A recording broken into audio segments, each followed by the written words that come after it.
Wine షాపులు plus అశ్లీల నృత్యాలు ఈ మధ్యలో పేపర్లో బాగానే వచ్చాయి.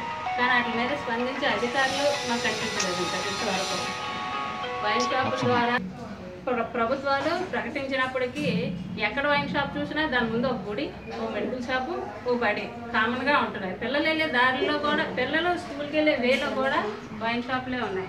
ఈ వైన్ షాప్లో తాగడం, తర్వాత ఈ పండుగల పేర్లతోనే వచ్చి మహిళలకు భంగం కలిగించే విధంగా వాళ్ళకి అసౌకర్యం కలిగి పేపర్లో ప్రకటించినప్పటికీ అధికారుల దగ్గర నుంచి స్పందన ఏమీ కనిపించట్లేదు. ఈ విధంగా మా మహిళలు అందరం కలిసి అధికారులకి తెలియజేసేది ఒకటే, మహిళలకు భంగం కలిగించే విధంగా ఇలాంటి పనులు చేస్తున్న వారిపైన యాక్షన్స్ తీసుకొని అధికారులందరూ స్పందించి మహిళలకు న్యాయం చేకూరుస్తారని కోరుకుంటున్నాం.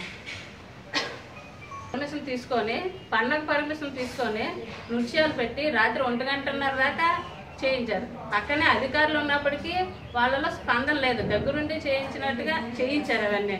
అందుకని అధికారులు చర్యలు తీసుకోవాలని కోరుకుంటున్నాం. కూడా బయటకు రాలేదు. అదుపులో తీసుకున్న వాళ్ళు ఎవరు వాళ్ళ సంఘంలో కానీ పండుగ చేసే పెద్దల్లో కానీ ఎవరూ కనిపించలేదు. అందుకనేసి ఎవరైతే నిజంగా దానిలో ఇన్వాల్వ్ అయ్యి ఉన్నారో వాళ్ళందరిపైన చర్యలు తీసుకోవాలని కోరుకుంటున్నాం. చెప్పడం జరిగింది. పేపర్లో మేము ఆల్రెడీ చూసాము. అవన్నిటి మీద మేము మహిళలందరూ మాట్లాడుకొని ఈ విధంగా ఇప్పుడు ఈ ప్రెస్ మీట్ అయిన తర్వాత ఇంకా కంప్లైంట్లు అవి పెడదామని అనుకుంటున్నాం.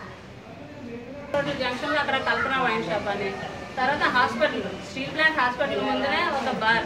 వైన్ షాప్కి బార్కి డిఫరెన్స్ లేకుండా వైన్ షాప్ దగ్గరే కొనేయడం, బార్లో ఎక్కడ కూర్చొని తాగే విధంగా కాకుండా వైన్ షాప్నే బార్ చేసి వైన్ షాప్ ముందే తాగేసి ముందు నుంచి వెళ్తున్న మహిళల పైన గ్లాసులు వేసడం, చాక్లెట్లు వేసడం లాంటి అసౌకర్యమైన పనులు చేస్తూ మహిళలను చాలా ఇబ్బందికరమైన పరిస్థితులకి గురి చేస్తున్నారు.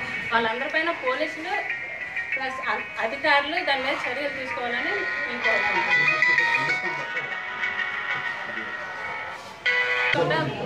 బెల్ట్ షాపులు విషయానికి వస్తే వైన్ షాప్ ఒకటి ఉంటే బెల్ట్ షాపులు 10 ఉంటాయి. వైన్ షాప్ క్లోజ్ చేసిన గతంలో సింహాచలంలో అశ్లీల నృత్యాలు చేసేటప్పుడు గతంలో ఈ విధంగానే సింహాచలంలో కూడా అశ్లీల నృత్యాల పైన పోలీసులు యాక్షన్ తీసుకున్నారు.